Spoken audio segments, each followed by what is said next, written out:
Aujourd'hui, nous recevons l'abbé Riou. Alors, pour ceux qui ne connaissent pas l'abbé Riou, monsieur l'abbé, vous êtes un prêtre catholique fidèle à sa tradition, c'est-à-dire que vous refusez d'appliquer les réformes du Concile Vatican II et que vous continuez à dire la messe en latin, tournée vers l'autel et non vers le public. Vous avez commencé votre sacerdoce en 2001, vous avez effectué 9 ans de mission en Afrique et 3 ans en France. Après avoir quitté la fraternité Saint-Pie X, vous installez dans votre ermitage et fondez une maison d'édition, les éditions Saint-Dagobah. Vous y republiez plusieurs ouvrages d'auteurs catholiques classiques, comme ceux du cardinal Pie, mais aussi vos propres ouvrages.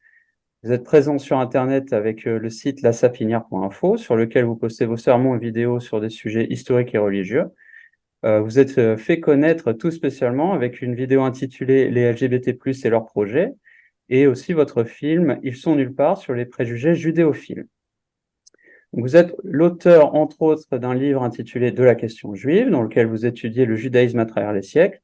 Et c'est donc en tant que spécialiste catholique des relations entre chrétiens et juifs que nous vous recevons aujourd'hui pour parler du conflit israélo-palestinien. Voilà. Si vous me le permettez, j'aimerais commencer notre entrevue en citant les paroles du pape Saint Pie X lors de sa rencontre avec Theodor Herzl en 1904. Donc le pape Saint Pie X lui dit « Nous ne pouvons pas soutenir ce mouvement, le mouvement sioniste. Nous ne pourrons pas empêcher les Juifs d'aller à Jérusalem, mais nous ne pouvons en aucun cas soutenir cela. Même si elle n'a pas toujours été sainte, la terre de Jérusalem a été sanctifiée par la vie de Jésus-Christ. En tant que chef de l'Église, je ne peux vous dire autre chose. Les Juifs n'ont pas reconnu notre Seigneur, c'est pourquoi nous ne pouvons pas reconnaître le peuple juif. » Et il ajoutera après, « Je sais bien qu'il est désagréable de voir les Turcs en possession de nos lieux saints, mais nous sommes forcés de le supporter. Et soutenir les Juifs pour qu'ils obtiennent, eux, les lieux saints, c'est une chose que nous ne pouvons pas faire. » Donc 120 ans après ces paroles, les Juifs sont installés en Terre Sainte et cherchent à en expulser musulmans comme chrétiens. Donc, qu'en dites-vous, monsieur l'abbé? Ben, votre citation est judicieuse. Elle est de 1904, hein, si je ne me trompe pas, c'est ça? Oui. Hein. Donc 1904, si on avait écouté Saint-Pie X et l'Église à l'époque, on aurait évité de nombreuses morts, de nombreuses catastrophes, et probablement peut-être même. En fait, mon propos va être simple et va illustrer la justesse et la sagesse du jugement de Saint-Pie X. C'est que il n'est pas légal, il n'est pas moral, il n'est pas raisonnable de soutenir Israël. Je vais le montrer très rapidement, mais j'explicite, ce n'est pas légal. Ça fait 70 ans qu'Israël se contrefiche des décisions de l'ONU. Ça fait un siècle que le sionisme, qui est à la source d'Israël, est consubstantiel au terrorisme. Et ça fait, et ça fait un bon bout de temps depuis que Israël a l'arme nucléaire, notamment. C'est quand même une des deux, je crois que c'est la deuxième puissance nucléaire, en tout cas avec plus son proxy américain, le lobby qui contrôle l'Amérique. On a là une mafia de psychopathes qui a l'arme nucléaire et qui, par le bras armé des États-Unis, responsable une bonne partie des guerres depuis un siècle dans le monde. Parce que derrière tout ça, il y a l'idéologie, il y a aussi l'argent. Donc ça fait quand même beaucoup. Donc non, c'est très clair. C'est pas légal, c'est pas moral et c'est pas raisonnable de soutenir Israël. Religieusement d'abord, parce que même si mes propos ensuite seront plus historiques et politiques, mais religieusement, pourquoi Saint-Pie X dit un non possumus? Pourquoi on ne peut pas soutenir Israël aujourd'hui, le projet sioniste? Parce que c'est une imposture. Parce que les sionistes n'ont aucun droit à cette terre, théologiquement. Les Juifs, le peuple juif historique, donc celui qui était sous Moïse, avant la destruction du temple, est un peuple théologique. Artificiel créé par Dieu, c'est-à-dire tiré avec une mission artificielle dans le sens avec une mission surnaturelle très particulière, la préparation du Messie. Le Messie arrive et ce peuple, en grande partie, le rejette. En tout cas, les autorités officielles, la synagogue. À partir de ce moment-là, le peuple créé par Dieu pour une mission spécifique perd sa raison d'être. Il perd son existence. Le judaïsme n'existe plus depuis la destruction du temple. L'Ancien Testament est clos. Et les Juifs de l'époque, la plupart n'ont pas adhéré à ce messianisme. Et donc depuis, eh bien l'espérance charnelle corrompue par les pharisiens et par les Juifs de l'époque, qui était une puissance mondiale, mais charnelle, temporelle, ils ne l'ont pas eu puisque le Christ est venu établir une puissance spirituelle mondiale, hein, universelle. La vérité est toujours universelle. Et donc, n'ayant plus cette finalité-là et ne pouvant plus se tourner vers Dieu, vers l'ennemi de Dieu pour obtenir ce qu'ils n'ont pas obtenu de Dieu. Et donc, voilà pourquoi tous les théologiens le disent. De facto, cette espérance, cette fausse espérance messianique charnelle est le meilleur allié de Satan pour détruire le monde et pour combattre le Christ. Donc, Saint Pédis ne pouvait théologiquement que dire un non possumus. Nous ne pouvons pas soutenir Israël, nous le projectionnistes. C'est impossible. Et maintenant, revoyons un peu en profondeur ce que c'est le sionisme. Donc, c'est un mouvement assez récent. Ça a un siècle et demi. Hein, c'est en 1848 que la première idée se fait avec un rabbin, Samuel Bloch. Bon, je passe sur les. Ce qui est intéressant, c'est que quelques rares rabbins. Au début, les rabbins étaient tous opposés au sionisme. Hein. En fait, le sionisme, c'est le mouvement laïque, c'est le mouvement des Lumières du talmudisme, si vous voulez. C'est le talmudisme version laïque. Donc, avec les mêmes défauts, mais dans un autre domaine. Et donc, au début, les rabbins s'opposaient au sionisme. Et puis, peu à peu, ça va changer. On verra pourquoi. Mais dans la logique même du talmudisme, du juif, je dirais, traditionnel, le sionisme, c'est une hérésie. C'est ce que disent quelques encore rabbins rares aujourd'hui. Ça représentait la population juive, il y a un siècle et demi, c'était même pas 5% de la population. Et cette agression, ce vol des terres par le mensonge et par la violence, eh bien, vont être liés directement ou indirectement au grand conflit du XXe siècle. Donc, ce qui va faire changer les rabbins à l'époque, peu à peu, c'est l'argent. L'argent et puis l'influence de personnes comme le baron de Hirsch, Edmond Rothschild. Avec leur argent, ils vont investir, ils vont créer une sorte de foyer juif déjà, etc. Et puis bien sûr, c'est Theodor Herzl qui va, fin 19e, qui va surtout propager l'idéal sioniste. Je le cite parce qu'il faut quand même comprendre quelle idéologie est derrière le sionisme. Hein.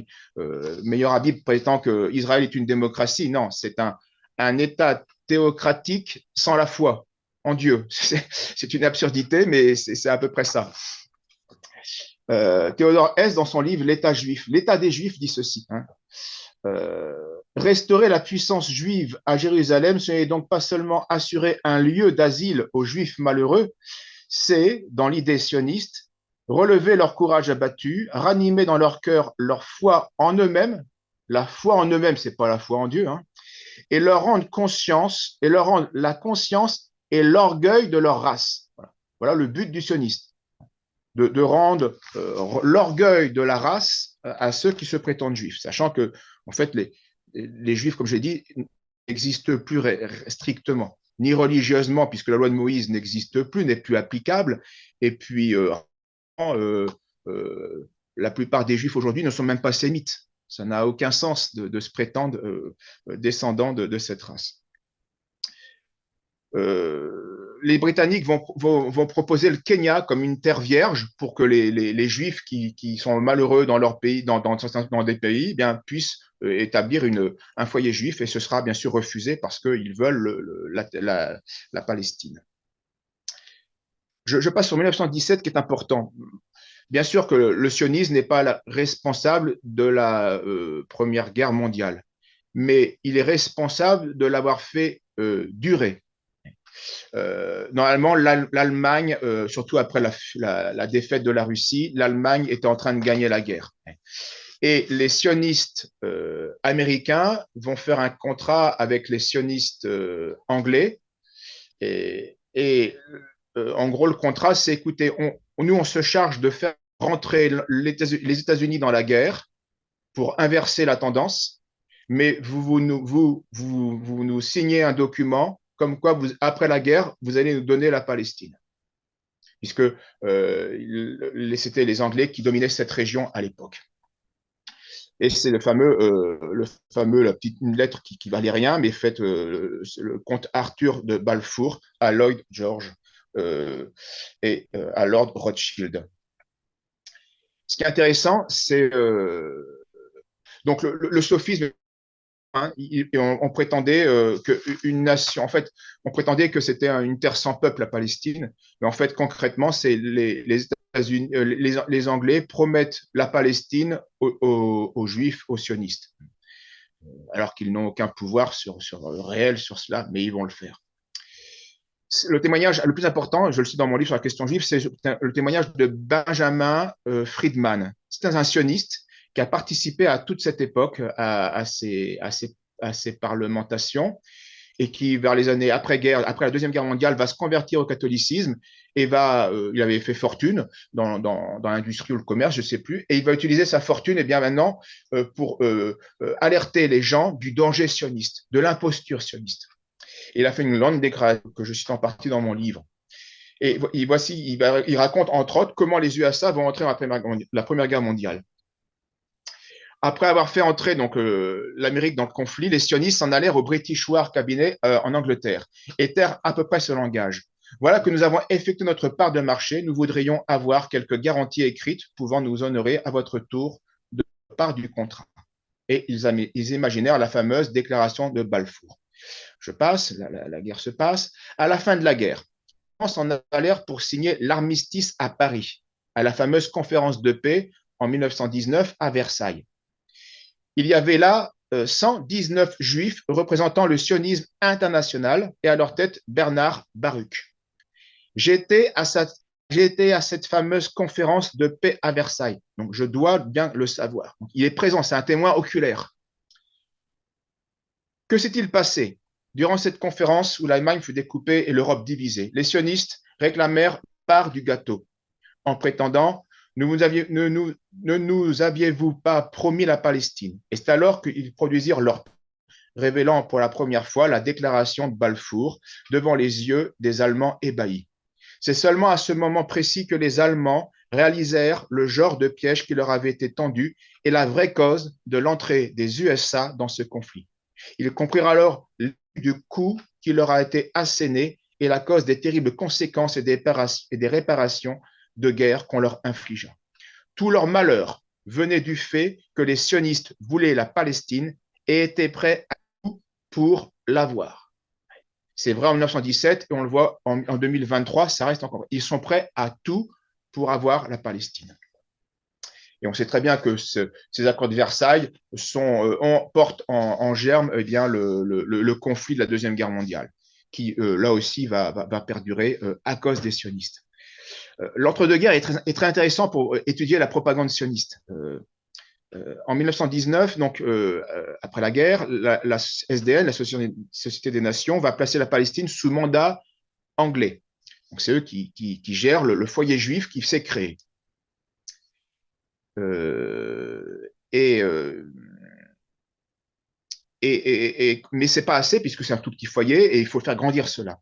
Alors, aux États-Unis, particulièrement, puisque c'est là que les sionistes étaient le plus puissants, eh bien, on va avoir une propagande incessante pendant tout l'entre-deux-guerres pour que le foyer juif devienne un État des Juifs. Et donc, la propagande est simple, c'est donnez-nous de l'argent pour le foyer juif et parce que les juifs sont très malheureux dans le monde entier. En gros, ça revient toujours à cela. Mais quelques citations pour vous rendre compte ce que c'était comme propagande. Le rabbin Stéphane Weiss, l'homme fort du congrès juif de l'époque, déclare en 1900, on est avant la 14-18, hein, dans un rassemblement sioniste, il y a 6 millions d'arguments vivants, saignants, souffrant en faveur du sionisme. Donc il y a 6 millions d'arguments en faveur du sionisme. En 1912, avant la guerre, une publication juive américaine affirme ceci. Toutes les citations sont dans mon livre. Depuis 1890, la Russie a délibérément adopté le plan d'expulsion et d'extermination de 6 millions de nos compatriotes. Donc en 1912, la Russie extermine 6 millions de juifs, d'accord, en 1912. C'est ce que disent les journaux de l'époque. 1916, l'American Jewish Committee déclare 6 millions de juifs vivent dans la terreur constante d'un massacre. Donc là, le massacre n'a pas encore eu lieu, mais il va avoir lieu. Après le conflit de la 14-18, eh bien, l'holocauste de guerre devient un holocauste. En 1919, un journal, le San Antonio Express, dit ceci à ses lecteurs: 6 millions de juifs sont en train d'expirer à cause de la famine. La race dans son ensemble est menacée d'extermination. Alors, etc., etc. Chaque année, plusieurs fois par année, il relance la propagande. 6 millions de nos frères vont mourir, sont en train de mourir, sont morts. Il nous faut absolument les libérer. Il nous faut la Palestine. Pourquoi 6 millions? Parce qu'en fait, ça veut dire les Juifs d'Europe. Parce qu'à l'époque, en 1910-20, 6 millions, en fait, c'est les 3 millions qui sont en Pologne et 3 millions qui sont en Russie, en gros. Tous les Juifs dans les autres pays, c'est insignifiant, c'est 150 000, 20 000, 3 000, etc. Donc, en fait, c'est un chiffre qui voulait dire à l'époque, 6 millions, ça veut dire les Juifs d'Europe. Et ça continue. 1932, le peuple juif, toujours l'American Jewish Congress, le peuple juif se trouve confronté partout dans le monde à une guerre visant à son extermination, etc., etc. Alors, en vain, les Britanniques comprennent que leur politique pro-sioniste est catastrophique et qu'elle va nuire à la paix du Moyen-Orient. Et donc, les tensions augmentent entre juifs et entre sionistes et britanniques.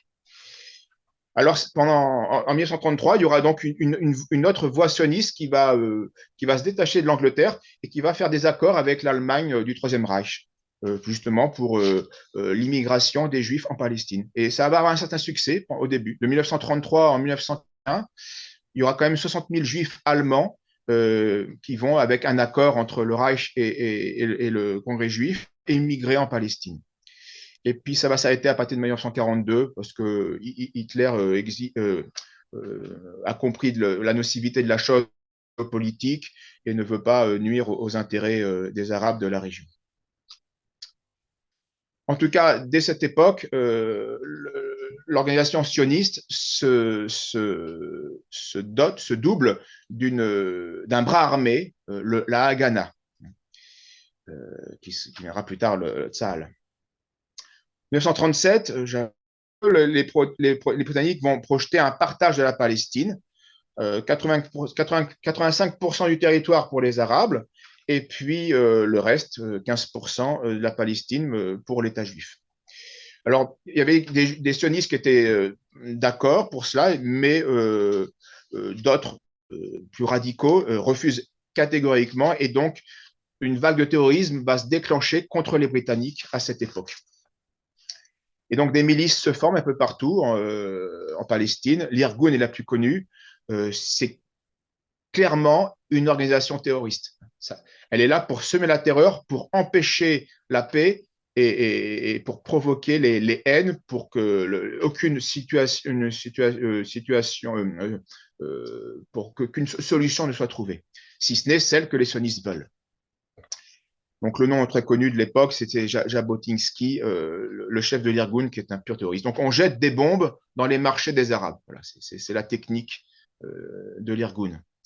1938, donc, ce sont des terroristes. Ces terroristes-là, sionistes, sont parfois arrêtés par la police britannique. Certains sont condamnés à mort. Et donc, là, représailles des terroristes. Ils veulent frapper dur et on va dénombrer très rapidement après cela des attentats. 7 attentats où on va tuer, là encore tuer froidement des Arabes dans les marchés. En un mois, on dénombre plus de 100 morts. L'attentat du août 38, c'est un tonneau de dynamite qui fait 24 morts, etc. Enfin, les exemples s'accumulent les uns après les autres. Et après, ça se durcit, 1944, fin de la guerre, enfin, on est près de la fin de la guerre, l'action terroriste ne vise pas seulement les Arabes, mais vise les Britanniques aussi. Pas oublier qu'ils ont aussi, eux, perdu pas mal de vies. En 1944, le haut-commissaire britannique du Caire, Lord Moine, est assassiné avec son chauffeur par les terroristes juifs. je passe sur d'autres. Le plus connu, c'est ils ont dynamité l'hôtel King, qui était donc à Jérusalem, je crois, c'est ça, et qui était le QG de l'armée britannique. Ça a fait quand même 200 morts. Bon, c'est des terroristes. C'est une technique terroriste, évidemment. On crée la terreur. Ils ont aussi assassiné un représentant de l'ONU. Souvenez-vous de ce que disait Benjamin Friedman que nous avons cité, ils sont prêts à tout pour avoir la Palestine, ou ce qu'ils estiment être le grand Israël. Donc, ils ont assassiné le comte Bernadotte de Suède, qui était un représentant de l'ONU, avec un colonel français, etc. Parce qu'ils jugeaient que l'ONU se montrait trop pro-arabe. Donc, le sionisme est un mouvement d'essence théorique. Cela vient du Talmud, entre autres, et de son racisme, hein, de sa haine envers les non-juifs.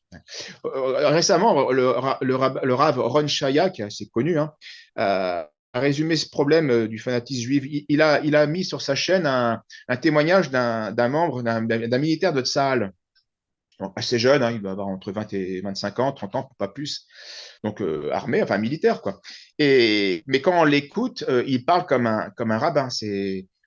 Son raisonnement est très simple, hein, le Hamas, en attaquant Israël, a touché au peuple élu. Or, le peuple élu, qui touche au peuple élu, touche à Dieu. Donc, quand on se bat pour Dieu. Et parce qu'on a offensé Dieu, rien ne peut être pardonné. Si on touche à un homme, l'homme peut pardonner, mais quand on touche Dieu, on ne peut pas pardonner. Voilà ce que dit le militaire de Tsahal. Et concrètement, ça se voit bien, militaire ou pas, on a assisté à des déclarations les plus délirantes. Enfin, elles font rire parce qu'on est loin des bombes, mais c'est des psychopathes. euh, on a eu le témoignage de David Antonelli, 2 millions de Palestiniens, et c'est ce que dit un rabbin. Un rabbin disait, il y a 10-20 ans, la vie de 100 Palestiniens ou de 100 Arabes ne vaut pas l'ongle d'un Juif. C'est-à-dire que quand vous coupez votre ongle, c'est comme si on tuait 100 Arabes pour la vie des non-juifs ne compte pas dans la logique talmudique. Et malheureusement, quand cette logique-là est au pouvoir, qu'elle soit croyante ou pas, elle a la foi en elle-même, elle a la foi en elle, comme disait Theodor Herzl, ben, c'est des psychopathes. Et donc, il n'y a rien de nouveau, malheureusement. Donc, selon la logique talmudique et sioniste, Israël est toujours moral, parce que c'est le peuple de Dieu, c'est le peuple intouchable. Donc, elle a tous les droits, c'est une sorte d'ADN divin, quelque chose de mystique. Et donc, elle a le droit moral de tirer sur tout ce qui bouge. Parce que c'est comme Dieu. Dieu est tout puissant, Dieu fait tout ce qu'il veut. On est en un mois 10 000 civils tués purement et simplement, hein, sans aucun but stratégique. Hein. C'est ça qu'on appelle la démocratie, en effet. La démocratie, c'est ça. Mais si le Hamas tue 1000 personnes, ça s'appelle le terrorisme. On joue avec les mots. Alors, pour mémoire, il faut quand même comprendre que la démocratie, elle est assez en fait coutumière du fait de bombarder ou de tuer en masse. On a du mal on attribue toujours ça aux dictatures, mais quand on regarde les faits, les chiffres, c'est la démocratie qui a été la plus meurtrière, hein, dans ces guerres. On a aussi en 41 Kaufman, un sioniste américain, qui avait projeté de stériliser tous les Allemands. Il voulait envoyer 5000 médecins en Allemagne, on stérilise tous les Allemands, et comme ça, il n'y aura plus de danger pour Israël. Alors, bon, c'est un fou furieux, voilà, c'est pas ça. Ce qui est intéressant, c'est la réaction des médias de l'époque, des journaux sionistes. Donc, vous avez un type qui vous dit qu'il faut stériliser entier de force. Réaction des journaux. Le Time Magazine qualifie ses idées de sensationnelles. Voilà. Moralement, ça ne va pas plus loin. Le Washington Post dit que c'est une théorie provocante, mais présentée de manière intéressante. Donc, il y a de l'idée. Et le mieux, c'est le New York Times, qui est un journal pro-sioniste. Ceci, un plan pour la paix durable parmi les nations civilisées. Ouais, c'était le grand titre. Un plan pour la paix. Et ça, c'est le langage sioniste. On a toujours une inversion accusatoire. C'est des psychopathes. C'est des psychopathes. Alors, il y a aussi Henry Morgenthau, qui est toujours aussi un sioniste. Bon, lui, c'était un plan d'asphyxie économique, famine. Bon, je passe. Un autre, le Britannique Linman, qui était aussi un pro-sioniste, lui, a conçu le bombardement de masse des villes pour détruire la puissance ennemie. Donc, c'est très démocratique ce que fait, en effet. Ce que fait Israël, c'est très démocratique. La démocratie, elle l'a fait sur des centaines de villes de leurs ennemis, que ce soit à Tokyo, que ce soit à Dresde, que ce soit en Allemagne ou d'autres pays. Et puis un autre pro-sioniste, Ehrenburg, mais côté stalinien, et je le cite cela parce que vous changez le mot allemand et vous mettez palestinien. Et vous avez exactement le même discours sioniste. Ehrenburg disait les Allemands ne sont pas des humains. Les Allemands sont des animaux à deux pattes, des êtres repoussants, des bêtes féroces. Ils n'ont pas d'âme. Quand tu as abattu un Allemand, abasant un autre. Il n'y a rien de plus réjouissant pour nous que des cadavres allemands. Ça, c'est de la propagande des armées staliniennes. Bon, bah, faut pas se leurrer, hein, le chef de propagande des armées israéliennes tient le même discours. Hein. Donc, rien d'étonnant à ce que les démocraties soutiennent la démocratie d'Israël qui bombarde à tonnes de bombes des civils, des femmes, des Palestiniens. Ensuite, on passe en 48. On est l'État d'Israël, malheureusement, l'entité sioniste s'impose. Et donc, la Haganah va être toujours épaulée par des groupes terroristes comme l'Irgun et le groupe Stern. Ils vont continuer leurs méfaits à coups de dynamite, etc. Malgré un déploiement de 100 000 Britanniques, la Palestine devient ingouvernable et les Britanniques vont perdre plus de 3 soldats tués par les terroristes sionistes. Et ensuite, ça va être une liste. Je passe, j'explicite ça dans mon livre un peu plus, évidemment. Mais année après année, ce sont des villages, des massacres de villageois qui vont se répéter indéfiniment. Un des plus connus, c'est le village près de Jérusalem, d'Ir Yassin, en 48 avril. Les chefs de bande arrivent. Retenez les noms quand même, parce que dans ces chefs de bande qui ont commis ces crimes, il y a des futurs premiers ministres israéliens. C'est pour ça que faut pas. Il y a une continuité politique entre le terrorisme et puis Israël.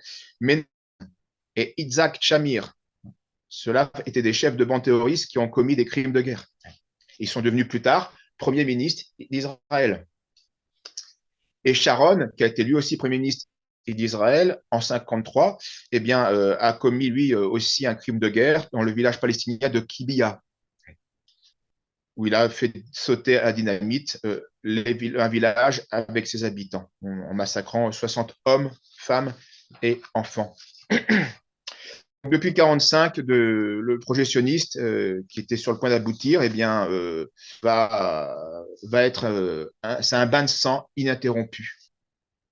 Et là, on assiste à une des phases certainement finales. Alors, je ne sais pas ce qu'il en sortira. Mais ces massacres, les massacres de Palestiniens, ce n'est pas des accidents. Ça fait partie d'une stratégie qui d'ailleurs sera explicitée. Le massacre de Dir Yassin était l'un des rares. Oui, le massacre, c'est ça qu'il faut comprendre. Le massacre de Dir Yassin, que j'ai cité comme exemple, était l'un rare village arabe palestinien avait refusé aux volontaires arabes étrangers la permission de s'en servir comme base pour mener des opérations contre l'axe vital qui desservait Jérusalem. Donc il y avait des conflits et bien je dis non, non, nous on reste neutre, vous allez faire votre guerre, pas chez nous, on ne veut pas de problème. Et c'est justement ce village qui est choisi pour y faire un massacre, alors que c'était plutôt le village qu'il fallait, puisqu'il n'avait pas il ne s'est pas compromis avec des mouvements armés. Donc pourquoi cela? Justement pour pour pousser aux extrêmes, pour séparer de manière, pour qu'il n'y ait pas de neutralité, et aussi pour terroriser. Si même ceux qui ne prennent pas part à des mouvements armés sont traités comme ça, il faut fuir. Et c'était le but recherché. C'est une stratégie de les faire partir. Et donc, depuis, Israël n'a jamais cessé de commettre des crimes de guerre.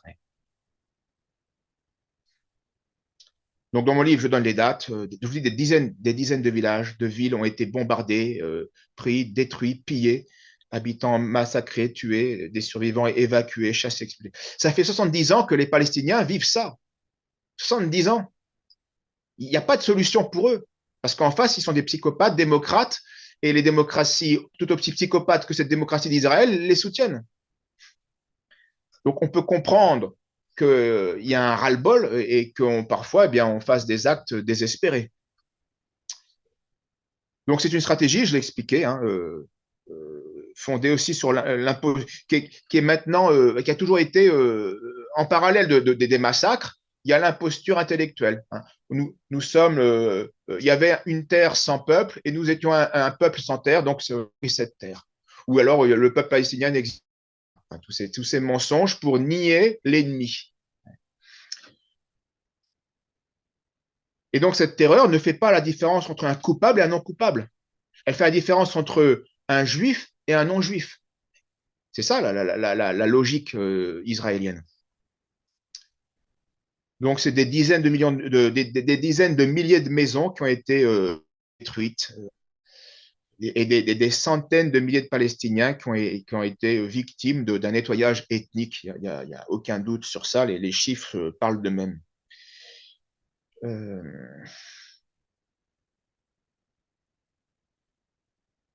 En 1967, un rabbin, Zvi Yehuda Cohen Cook, assez connu, expliquait ceci à ses étudiants, que l'État d'Israël était l'instrument de Dieu, que Dieu s'était choisi pour la rédemption de son peuple, que la terre d'Israël est sainte, saints les arbres qui y poussent, et les pierres qui la jonchent, et les maisons qui s'y dressent, et que nul n'a le droit d'en céder aux gentils la moindre parcelle.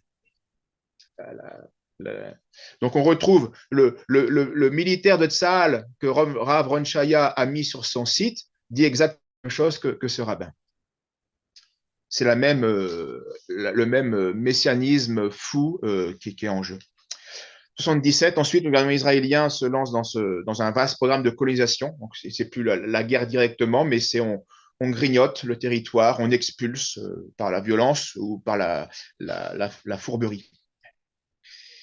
Donc, on voit, je disais, il n'est pas moral, il n'est pas légal de soutenir Israël parce que, du point de vue de l'ONU, les territoires de Cisjordanie, de Gaza, de Jérusalem-Est et du Golan sont des territoires occupés. L'agresseur, c'est Israël dans ces territoires-là. Et donc, contre un agresseur, bien, on a le droit, c'est un principe de la loi naturelle, on a le droit de se défendre. Quelqu'un qui vient chez vous et qui veut vous chasser de chez vous, vous avez le droit d'utiliser de la force pour faire échouer son projet. Et donc, tout ça est soumis à la Convention de Genève qui interdit toute implantation de population. Et là encore, Israël se fie de la justice, parce qu'elle est dans une optique fausse, bien sûr, de mystique divine, prétendument divine, qui lui donne tous les droits. Israël a tous les droits. C'est ce que, d'ailleurs, ils ont fait comprendre à l'ONU et aussi en bombardant l'AFP. Il faut bien parler. Si tu ne parles pas comme Israël veut, tu te prends un missile, qui que tu sois. Je vais peut-être conclure presque. Un rabbin américain antisioniste d'un mouvement assez connu, un Néthéri Karta, donc qui milite, donc des rabbins, malheureusement talmudiques, modérés, on pourrait dire, entre guillemets, mais en tout cas honnêtes, qui voient bien que le sionisme est une erreur à tout point de vue, et une erreur d'abord même selon les principes, je dirais, du talmudisme antique. Et puis même des bases du talmudisme, donc de la Torah. Voici ce que disait ce rabbin, Israël David. Les livres des prophètes nous ont prouvé avec toute leur force que nous avions été cette terre, expulsés, pardon, de cette terre à cause de nos péchés. Tous les Juifs sont au courant de cela. Nous le récitons toujours dans nos prières. En effet, vous lisez la Bible, les livres des prophètes, c'est incessant, incessant. Donc un Juif ne peut pas ignorer ça. Ça fait partie du fond de culture. Ce que malheureusement ces talmudistes-là ne comprennent pas, c'est que s'ils ont été expulsés depuis 2000 ans, depuis Jérusalem, destruction par les Romains, c'est en raison du crime du déicide et du crime du Messie. Mais déjà, avant la venue du Messie, plusieurs fois, comme châtiment, eh bien, ils étaient expulsés de la terre promise. Et à chaque fois, il va dire c'est une punition, et à chaque fois, c'était par une conversion, parfois des combats, c'est vrai aussi, mais le plus souvent par une conversion fidèle à la loi, que Dieu faisait grâce et rendait ce qu'il avait confisqué, on pourrait dire. Mais toujours une grâce de Dieu dans la logique même talmudique, je dirais pure, enfin honnête. C'est pas c'est pas à force de vol, de crimes, de mensonges, de perfidie qu'on va retrouver la terre promise. Ça, des hommes, ça peut pas être l'œuvre de Dieu. Voilà ce que va expliquer ce rabbin. Les idéologistes tels que Herzl et d'autres de ce genre, donc les sionistes, n'étaient pas des religieux et n'observaient aucun précepte de la Torah. C'est là qu'au lieu d'accepter la punition de Dieu, ils créèrent le sionisme. On n'arrive pas, puisqu'on Dieu, puisqu'on n'arrive pas à retrouver ce qu'était la terre de nos ancêtres, disent-ils, alors qu'ils ne sont plus vraiment les ancêtres, mais peu importe. Eh bien, puisque Dieu ne nous le donne pas, on va le reprendre nous-mêmes et avec nos moyens humains. Voilà le rabbin. Le Tout-Puissant nous a interdit, dit ce rabbin toujours, de créer un État. Il avait dit qu'il nous punirait en nous dispersant et que nous devions nous repentir et nous accrocher à lui. L'État d'Israël va certainement finir par cesser d'exister, car Israël est contre Dieu. Oui, c'est le meilleur allié de Satan contre les Goïs et le meilleur allié de Satan dans la lutte contre le Christ. Et donc, l'Israël est contre Dieu, il n'y a aucun doute. Le Seigneur, dit toujours ce rabbin, n'est pas satisfait d'Israël. Nous lui demandons de quitter ce pays sans souffrance, sans faire couler de sang, afin que les Juifs et les Palestiniens ne soient pas impliqués dans les crimes des sionistes. Nous voulons que les Palestiniens restent la Palestine et nous attendons le venu du Messie et non la venue d'Israël. Alors malheureusement, ce qu'il n'a pas compris, c'est que le Messie est déjà venu et qu'il suffit d'ouvrir son cœur pour l'accueillir. Mais ce qui est tout à fait honnête et remarquable de sa part, c'est qu'il a compris qu'Israël, en tout cas, n'était pas dans le plan de Dieu. Et ça, même un talmudiste, je dirais, honnête au sens historique, peut et doit le comprendre. Bon, il n'y en a pas beaucoup, mais c'est comme ça. De manière profonde, Israël Shamir, donc, qui s'est converti, qui est devenu Israël Adam Shamir, qui avait fait pourtant un parachutiste sioniste à la guerre des 6 jours, mais qui a compris l'inanité, la cruauté, la stupidité du projet sioniste, s'est converti. Alors, côté plutôt orthodoxe, mais en tout cas, il est devenu chrétien, s'est fait baptiser, et il remarquait cela. Le sionisme sans le Messie est devenu un poison. Un tel rassemblement, à défaut de bénéficier de l'accord du Messie, sera utilisé par l'Antéchrist et empoisonnera la terre. C'est exactement ce que nous vivons. Le sionisme est devenu la pierre angulaire du nouvel ordre mondial totalitaire. Les démocraties soutiennent la démocratie d'Israël. Mais il faut traduire les mots, parce que tous les mots, c'est 1984 d'Orwell. La liberté, c'est l'esclavage. La paix, c'est la guerre. La démocratie, vous traduisez, c'est le terrorisme. Et le terrorisme, mais c'est peut-être pas démocratie. En tout cas, c'est pas. Il y a des limites, évidemment, mais vous comprenez. Le sionisme est devenu la pierre angulaire du nouvel ordre mondial totalitaire. De chimère obscure d'une poignée de cinglés, qu'ils étaient au départ, le plan de reconstruction du troisième temple est devenu une obsession de masse. Le jour où cela deviendra, l'Armageddon sera à l'ordre du jour et il ne s'arrêtera pas sur l'Euphrate. Donc, en effet, les Juifs, qu'ils en aient conscience ou pas, travaillent objectivement pour le règne de l'Antéchrist. Et donc, Saint Pidis avait bien raison donc, de refuser tout soutien au projet sioniste. Donc, je le répète, notre position catholique, elle est simple.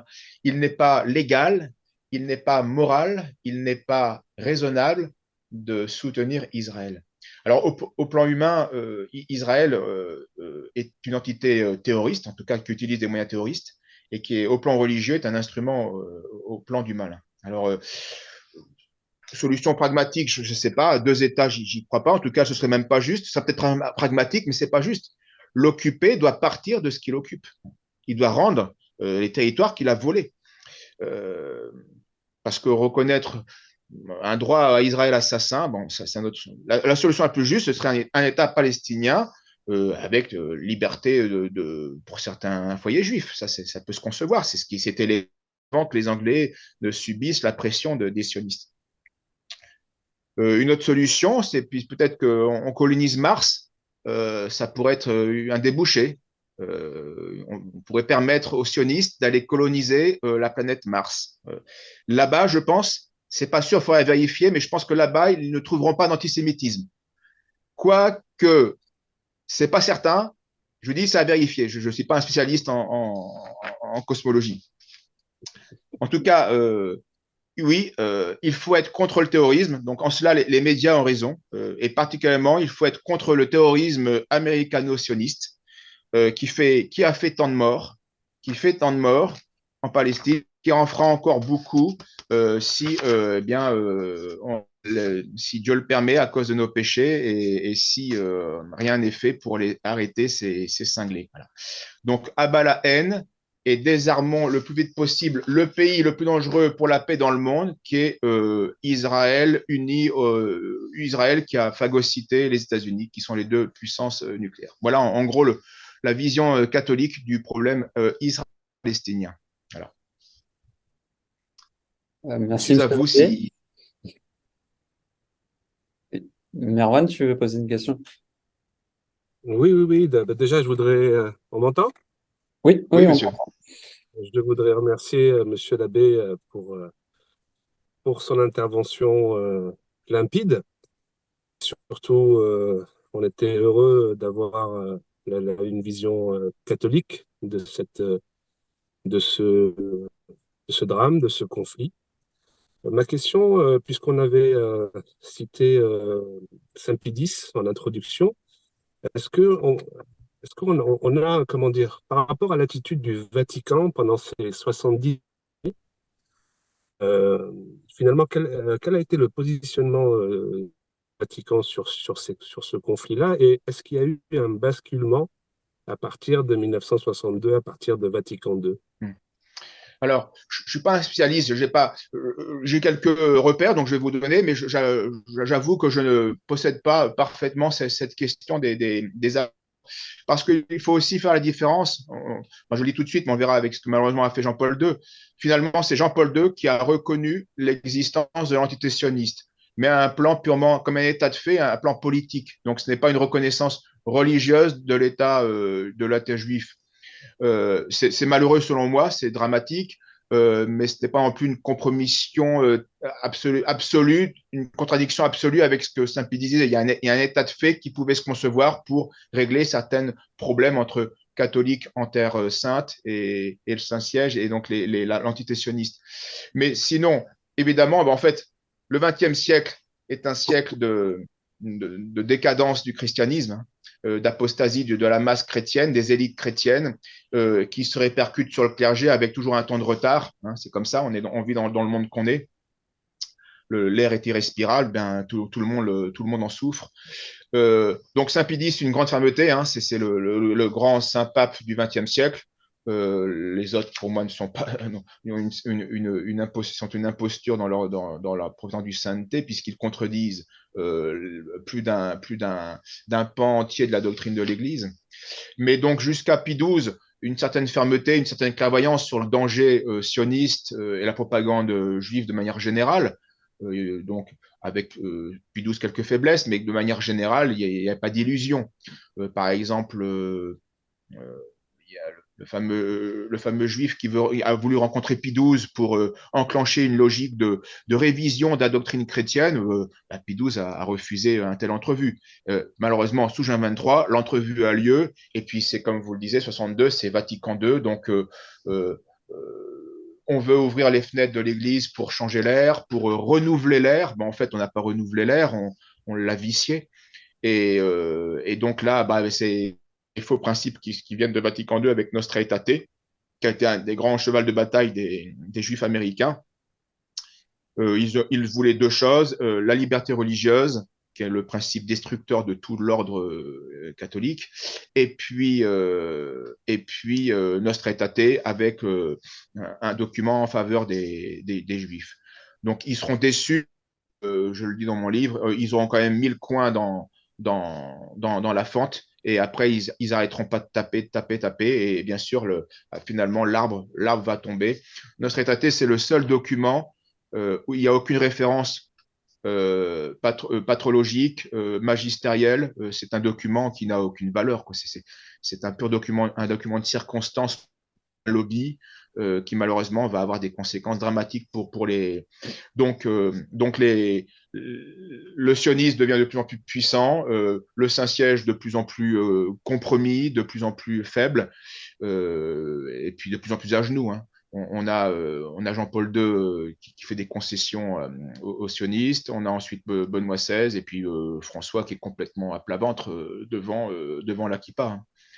Donc l'évolution elle est là. Et donc la date vraiment charnière, c'est 83, où Jean-Paul II reconnaît, mais je vous dis, l'acte est déplorable, je pense, mais politiquement, ça peut aussi se comprendre. On est dans l'ordre politique, il y a une sorte de compromis, on est dans l'ordre du possible, il y a un état de fait, on n'est pas en 48, vous voyez, c'est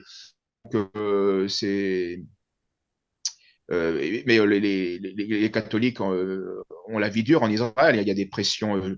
Alors, les pressions sont juridiques, sont économiques, mais c'est pas facile, hein. Il y a une vraie. On voit régulièrement des vidéos où les chrétiens se font insulter dans la rue par des juifs qui passent. Ils ont la coutume de cracher à terre dès qu'ils voient la croix ou un habit religieux, etc. Donc, ça n'a pas la même encore que certains se font. Bien sûr, ça n'a pas la même violence que les Arabes subissent et les musulmans, mais il y a quand même quelques prêtres, quelques religieux, quelques chrétiens qui se font trucider ici ou là, mais ça reste quelques unités par rapport. C'est pas, bien sûr, on n'est pas mais aussi des bombes. Euh, il y a aussi beaucoup moins de chrétiens que de musulmans en Palestine. Et puis les chrétiens sont beaucoup moins structurés militairement pour faire quoi que ce soit ou résister à l'oppresseur. Voilà ce que je peux dire rapidement de cet aspect. Moi, j'avais une D'accord. autre question, si vous permettez. C'est sur l'importation du conflit en France. Parce qu'on y est traîné par la tignasse de nos cheveux, pour prendre une certaine Oui. expression. Donc, qu'est-ce qu'un catholique français doit pouvoir, enfin, comment est-ce qu'on doit réagir dans cette situation? Est-ce qu'on doit Euh, se lier aux musulmans? Est-ce qu'on doit garder notre position ni kippa, ni kéfier ou autre? Enfin, ouais. Alors, il est inévitable que le conflit se répercute dans notre pays, puisque notre pays est remplacé par le bas par 12 millions d'immigrés en grande majorité africano-arabo-musulmane, et remplacé par l'élite du haut, par la plus grande communauté juive. Je crois que c'est la troisième grande communauté juive extra-Israël, hein. Il y a États-Unis, Canada peut-être, et la France est la troisième. Est-ce que je crois que c'est comme ça, Russie. Oui. hein. Donc, Les en États-Unis, tout cas, Russie, voilà. France. Oui. Oui, donc, il est inévitable que le conflit se discute. Euh, mais un chrétien, où qu'il soit, quel que soit son pays, est pour la justice. Et d'abord, une justice naturelle. Il y a un occupant, il y a un oppresseur. L'oppresseur, l'occupant, je vous dis, je répète, il n'est pas légal, il n'est pas moral, il n'est pas raisonnable de soutenir Israël. Israël est le pays le plus dangereux pour la paix dans le monde, à cause de son fanatisme, à cause de son racisme, à cause de son messianisme charnel. C'est pas légal, mais l'Israël s'en fiche, mais c'est pas légal et ce n'est pas moral. Donc la solution est très simple. Je ne soutiens pas Israël en aucun cas, que ce soit par l'argent, par les propos, par la sympathie. Non, je ne peux pas soutenir Israël. Et donc, bien sûr, concrètement, il faut plaindre Et alors après, dans quelle mesure aider, ça c'est autre chose, mais il faut plaindre. Il faut au moins reconnaître à la victime son état de victime. C'est le peuple palestinien qui souffre. La justice, ça commence par ça. Reconnaître, je peux rien faire. Je sais pas, j'ai déjà assez de problèmes dans mon pays. Hein. Moi aussi, je suis un Palestinien. Je suis traité par ces mêmes gens hein, comme un Palestinien dans mon propre pays. Hein. Tout est vérolé. Hein. La justice, les médias, il suffit de voir, c'est l'hystérie. Donc tout est vérolé, tout est verrouillé. Et on a nous aussi des cinglés qui nous matraquent. Alors on n'a pas encore d'obus, c'est vrai, Dieu merci. En tout cas, l'état de liberté est fort endommagé rien faire pour vous directement, et puis c'est pas notre conflit non plus. Hein. Je veux dire, on peut pas, à moins on soit mercenaire, on peut sonner et aller se battre. Mais ça, c'est le travail des mercenaires et tout le monde n'est pas apte à faire ce travail. Mais on doit au moins reconnaître à la victime d'une injustice, on doit lui reconnaître son état de victime. Tu t'es fait taper, je compatis. Je peux rien faire, je ne peux pas rattraper ton agresseur, je ne peux pas le mettre en état de nuire, mais je compatis. Et ce que l'on fait est voilà ce que nous devons, ce qu'un catholique doit dire en justice et en charité. Merci, monsieur l'abbé. Je ne sais pas si tu as d'autres questions, Erwan. Non, je crois qu'on a fait le tour de la question. Je voulais excuser le départ de Florent, puisqu'il a été appelé à animer une conférence que l'on aide à organiser là en ce moment. C'est pour ça qu'on est dans la voiture pour, euh, pour assister à ce live très intéressant. Voilà, veuillez excuser notre camarade. Et je crois qu'à moins qu'il y ait une conclusion à apporter, je crois qu'on a fait le tour de la Moi, je question. pense aussi. Pas moral, pas légal, pas raisonnable de soutenir Israël. Voilà le message. Voilà le titre. Merci beaucoup. Bah, Merci à merci, vous, monsieur l'abbé. votre confiance et bon courage. Bah, merci, vous aussi, surtout. C'est vous qui êtes en première ligne, hein. Et j'aimerais peut-être euh, appeler toutes les bonnes âmes à la prière pour notre camarade Johan Livernet, Ouais. puisqu'il il doit, euh, il doit subir une intervention au niveau du cerveau assez compliquée la semaine prochaine. Mm. Je crois qu'il est grand temps de prier Oui, bien il est fort pour lui. fort éprouvé, vous avez bien raison.